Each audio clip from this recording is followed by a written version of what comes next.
So it's 2025 and you're balling on a budget. Maybe your last car tapped out with 300,000 miles, or maybe your grandma finally gave up on her beige Camry. Or maybe you're just tired of Uber drivers silently judging you for your Spotify playlist. Whatever your reason, you're here for one thing. You want to know what are the best used cars you can buy in 2025 for under $10,000. Yes, you can still find a decent used car for less than $10,000. And no, I'm not talking about a mysterious salvage title Charger. We're talking reliable, cheap, and not hideously ugly cars you can actually find and afford.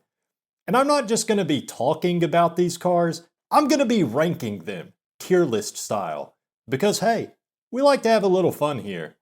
And just to be clear, that means I'm also going to be telling you about some D tier and F tier cars that you absolutely want to avoid if you care at all about your finances and your mental health.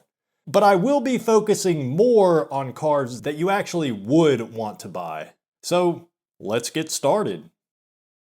Okay, so first up, a 2011 to 2015 Hyundai Elantra.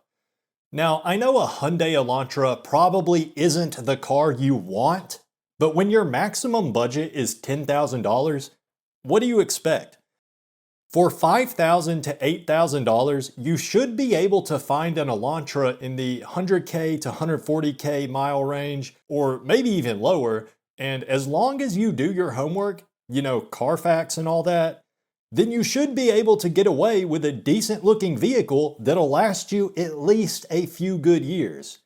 If you know anything about cars, then you probably know Hyundai isn't really known for reliability.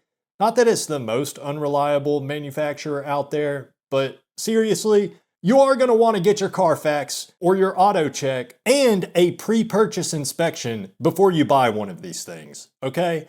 And the main reason I say that is because these cars, especially the 2011 to 2020 models, they are known to have some engine issues.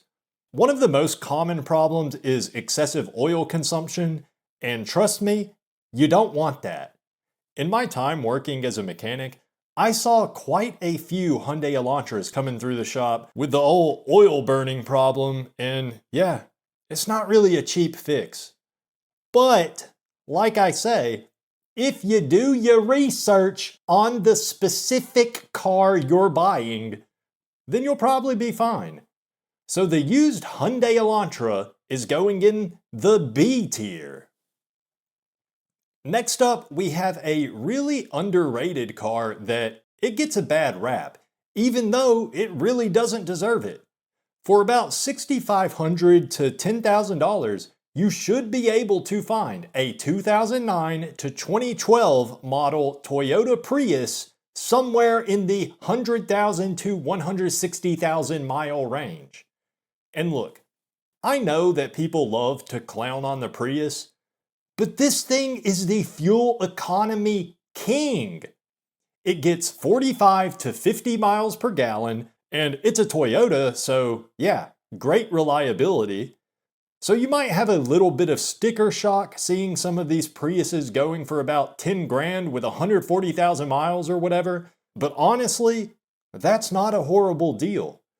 For some reason, a lot of people fall into this trap where all they're thinking about is the upfront cost of the car, but you really need to be factoring in the cost of ownership into your calculation. And when it comes to the Toyota Prius, or any Toyota really, cost of ownership tends to be on the lower end. Now, one thing you are going to want to consider when buying a used Prius is whether or not the car still has its original hybrid battery. The battery in these things usually lasts anywhere from 150,000 to 200,000 miles, and replacements are pretty expensive. We're talking about at least $2,000 for a replacement battery in most cases, and possibly more. So if you find a 2012 Prius with 150,000 miles for, let's say, $4,000, maybe you just found a solid deal. Or maybe that sucker needs a new hybrid battery like yesterday. The Prius is kinda ugly, and it's really not a fun drive, but if you need a cheap, reliable car for your 90-minute long commute both ways, then you really should consider it. I'm putting the Toyota Prius in the A tier. Now, if you're looking to buy American, then a 2009 to 2014 Ford Focus with a manual transmission, and that's important, manual transmission, it might be a good match for you.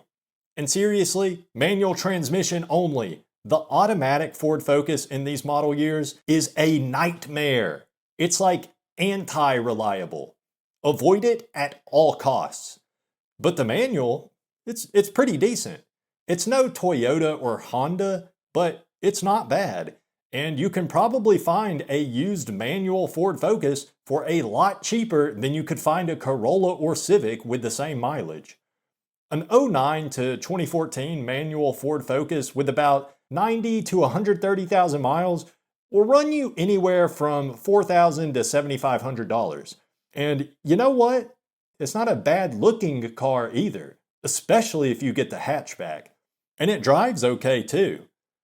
I actually drove a 2013 Ford Focus hatchback recently, and I was actually pleasantly surprised. I was in a good mood that day, but hey, I had a lot of fun with the thing. The shifting had a good feel to it, and the handling, it felt nice and tight. It was tighter than I expected. But like I said, I was in a good mood that day, so take that for what it's worth. But yeah, with 27 miles per gallon in city traffic and 36 miles per gallon highway, the Ford Focus is a solid choice for your daily commute. So if you want something real cheap that's also surprisingly fun to drive, then a used Ford Focus manual transmission is a solid choice. B tier. Alright, the Toyota Corolla. You already know if I'm making a tier list about used cars, of course the Corolla is going to be making an appearance. With its 28 to 35 miles per gallon, decent looks, and legendary reliability, a used 10th generation Toyota Corolla is easily an S tier used car.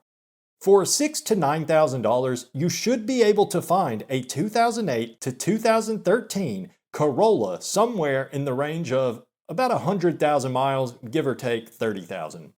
Now, the thing you gotta keep in mind when you're shopping for a used Corolla, these things hold their value like crazy.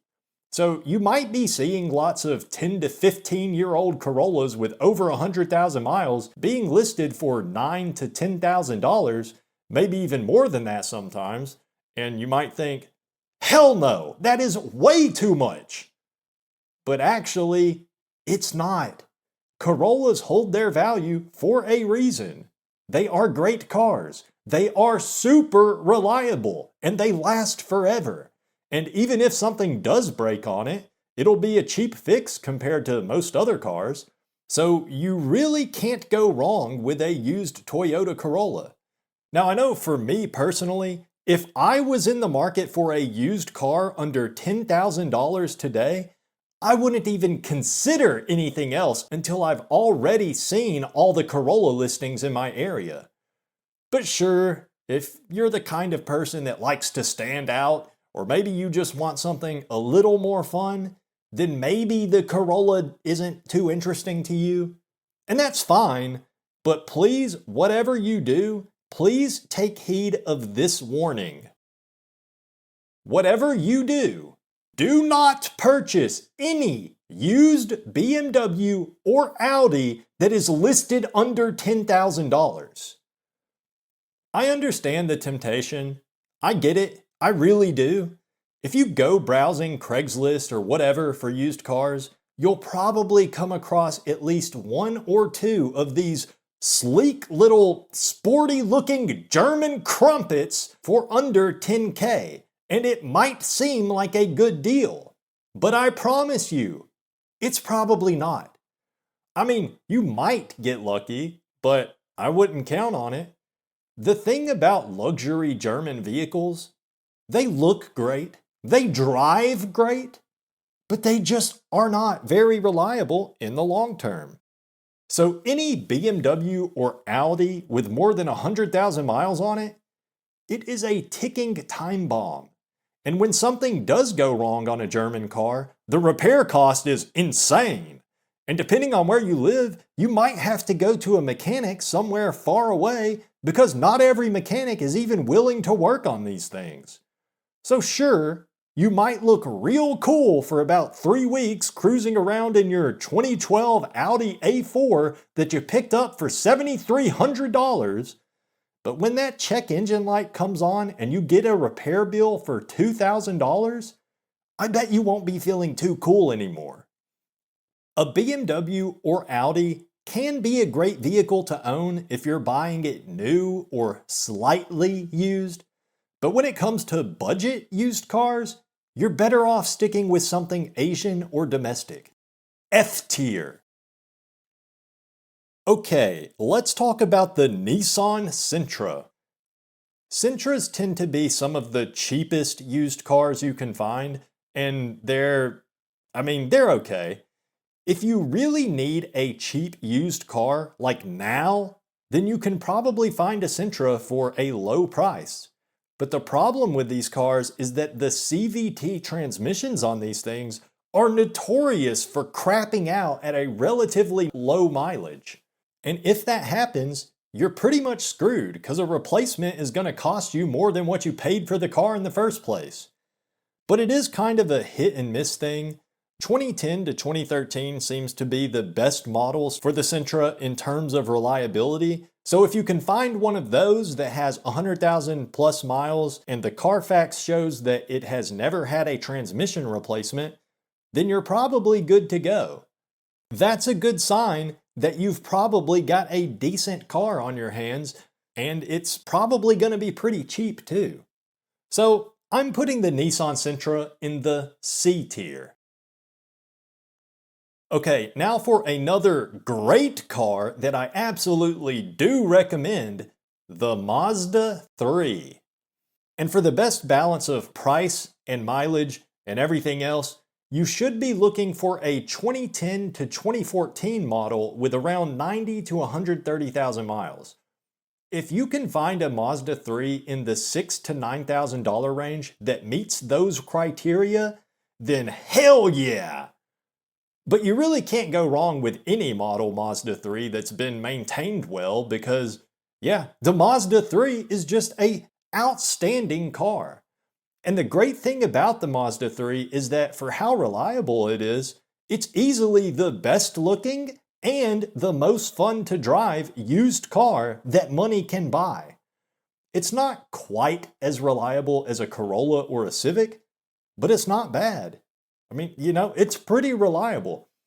In my opinion, the Mazda 3 is probably the best looking car on this list. And couple that with its solid fuel economy, great handling, and surprisingly roomy interior, especially if you get the hatchback, and you've got yourself one hell of a used car. A tier. While we're talking about cars that are actually worth buying, let's go ahead and talk about the Civic, the Honda Civic. The Honda Civic is famous for its longevity. It's a reliable car. Unfortunately, that means they hold their value better than gold. So if you want a Civic for under $10,000, you might be limited to cars that are 15 to 20 years old with at least 100,000 miles, but probably more like 150,000 miles. But with that said, purchasing a used Honda Civic is still a great idea because, yeah, it's a great car. I feel like I'm saying that a lot, but it's a great car. They're just as reliable as a Corolla, but a bit more fun to drive and arguably better looking, just depends on your personal preference. The Corolla is a bit more mature, it's a bit more refined, while the Civic, it's a little bit sportier, although different generations of the Civic sometimes have wildly different looks, so your mileage may vary on that, but yeah, it's a great car. You really can't go wrong with any generation Honda Civic, but personally, I think that the 8th gen Civics on the used market right now, model years 2006 to 2011, they offer the best balance of affordability and reliability. So I probably don't even need to say this, you already know where it's going, but the Honda Civic, yeah, it's going in the S tier. And you know what? While we're dishing about Hondas, let's go ahead and talk about another great used Honda you can buy, the Honda Fit. I know a lot of people like to say that the Honda Fit is ugly and it looks like a clown car, and I've even heard people say that it's a girl car. But you know what? I don't care. I really don't. The Honda Fit rules! If you've seen one or two of my videos before, then you already know I lean toward practicality when it comes to used automobiles, but the Honda Fit is insanely practical. The Fit might look like it's barely larger than a smart car, but with the way that the rear seats fold down, it actually has a lot of cargo space. I mean, that is why it's called the Fit. And the Fit also gets great gas mileage, and it handles pretty darn well too. You know, it's actually a pretty fun car to drive. And of course, it's a Honda, so you already know it's reliable as all get out. The only downside to the Honda Fit is, like all Hondas, they hold their value ridiculously well. So if you want a Honda Fit under $10,000, it's probably going to be a bit older and higher mileage than some other cars on this list. And Honda Fits can be a bit more difficult to find than some others as well, but the Honda Fit, it's a great buy if you can find one in your area. It's going in the A tier. Alright, now let's take a quick break from talking about cars that you actually do want to purchase, and let's talk about a total lemon. The Dodge Caliber might be one of the only vehicles to ever come stock with a beverage chiller in the glove compartment. Yes, seriously. But it's also an ugly piece of crap with a plastic-filled interior and notoriously horrible steering. I think the designers were going for a hot hatch kind of style, but in actuality, the Dodge Caliber just looks clunky and lame. Even if you put racing stripes and a spoiler on it, it's a total grandpa car. It kinda looks like a slightly more bearable PT Cruiser, but yeah, it's not good. It's ugly. And aside from that, the Dodge Caliber is also a very unreliable car. You can probably find one for cheap, if you can even find one at all. I mean, most of these things are already rotting in a junkyard somewhere. But even if you can find one with low mileage for a crazy cheap price, please listen to me. Just skip it. It is a horrible car. I mean, I don't even know why I'm bothering to even put it on this list in the first place, because you've probably never even heard of this monstrosity, and you'll probably never hear of it again. So, yeah, I don't know, but Dodge Caliber, D tier. It sucks. Okay, so the next little lemon we're gonna be picking off the garbage tree is an ugly little thing called the Sebring. The Chrysler Sebring. The Chrysler Sebring was discontinued in 2010, so you definitely won't be finding one any newer than 15 years old. And right off the bat, as soon as you lay eyes upon this thing, like, this is the ultimate grandma car. There's a sedan version and a convertible version, and they're both equally cool, which is, you know, not at all. Now, aside from how ugly this thing is, the Chrysler Sebring also suffers from below average reliability, with engine issues being, let's say, not uncommon. There's a lot of Sebrings on the used car market, and the lower you set your maximum price in the price filter on your used automotive website of choice, the more Sebrings you're gonna see. I mean, I'd be surprised if you could even find one of these for more than $10,000, because nobody even wants to be seen in a Sebring. Even when they were new, the only way dealerships were able to get rid of these things was by tricking 80-year-old grandmothers into thinking they're cool because, oh, look, it's a convertible. I don't really have much else to say about this car. It's ugly, it's old, it's unreliable, and even if you can find one that runs, it's no fun to drive. And it's even less fun when someone you know sees you driving it. F tier. No used car list would be complete without mentioning the Chevy Malibu. You'll see these for dirt cheap everywhere, and it's kind of a mixed bag. As far as reliability is concerned, they aren't the worst cars on the used market, and if you stick to the 2008 to 2012 model years, the engines are usually fine, but they do tend to suffer from some interior and electronic issues. There's not really anything nice about a Chevy Malibu. You know, it's a decent car, it's not great, it's not horrible, and the price tends to reflect that. So, if you can find one for a low price and the Carfax comes back clean, then you might have a good deal. And as I already mentioned, the 2008 to 2012 model year Chevy Malibus have the best balance of cost, reliability, and mileage for what you can typically find on the used car market, so that's my recommendation. Chevy Malibu is a C tier used car, under $10,000. Coming in as the most cube-shaped car on the list, it's none other than the Kia Soul. The Kia Soul might look like it belongs in Minecraft, but if you can get over its unfortunate appearance, it's really not a bad car. It's got a nice roomy interior, a decent tech for an older car, and it's actually a really comfortable ride. About 10 years ago, I dated a girl that had a Kia Soul, so I've actually spent more time behind the wheel of a Soul than I ever intended to, but it really wasn't the worst experience. And this is a bit off topic, but the Kia wasn't even the worst Soul in that relationship. But anyway, one thing you do need to keep in mind, prior to the 2013 model, the Kia Soul did have some reliability issues. So definitely stick with 2013 or newer models.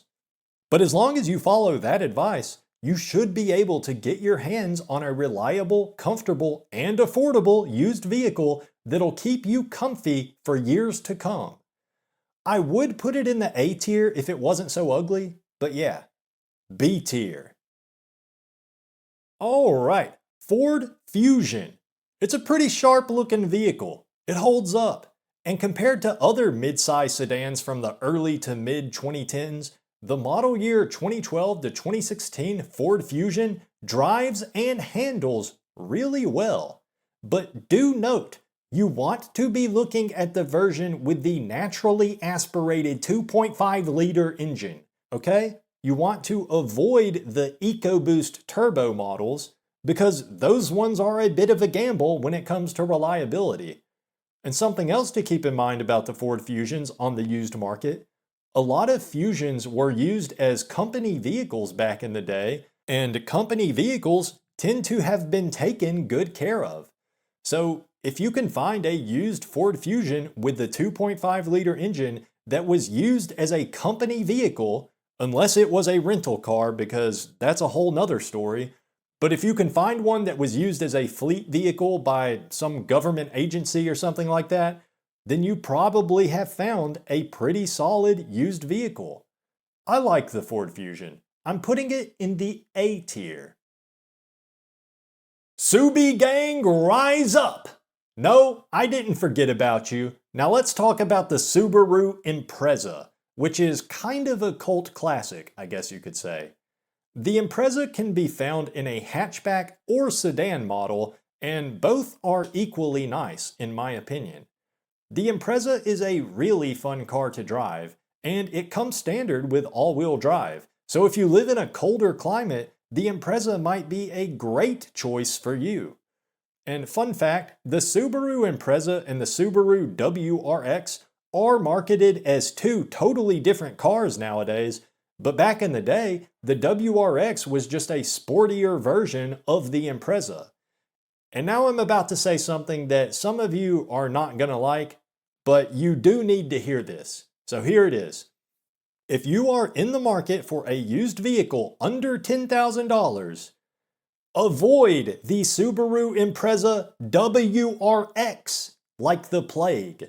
The non-WRX Impreza makes for a great, reliable, fun to drive used vehicle. But the thing about the WRX version, since the WRX is like every teenage car enthusiast's favorite car, most WRX model Imprezas on the used car market have been just absolutely thrashed by previous owners. And when you're shopping for used cars, you want something that was driven by a middle-aged accountant that wears khakis every day, even on Saturday. Because if anybody's going to mistreat your future vehicle, hey, it should be you. Now, one more thing you need to know before you go shopping for a used Impreza. Make sure that you get that Carfax or AutoCheck report and pay attention to the car's oil consumption and timing belt status. Those things might give you some issue with these older Imprezas. But overall, the non-WRX Impreza, model years 2011 to 2014, is a very fun and reliable car. And because of that, I'm gonna say it's in the A tier. Okay, so there you have it. That was my list of my top recommendations for used cars under $10,000 that you should be able to find in 2025. And as always, if there is a car that you want to know about that I forgot to mention in this video, then let me know about it in the comments and I will do my best to get back to you ASAP. And yeah, by the way, sometimes I like to browse around on Grindr and I don't care who knows it. Okay, bye.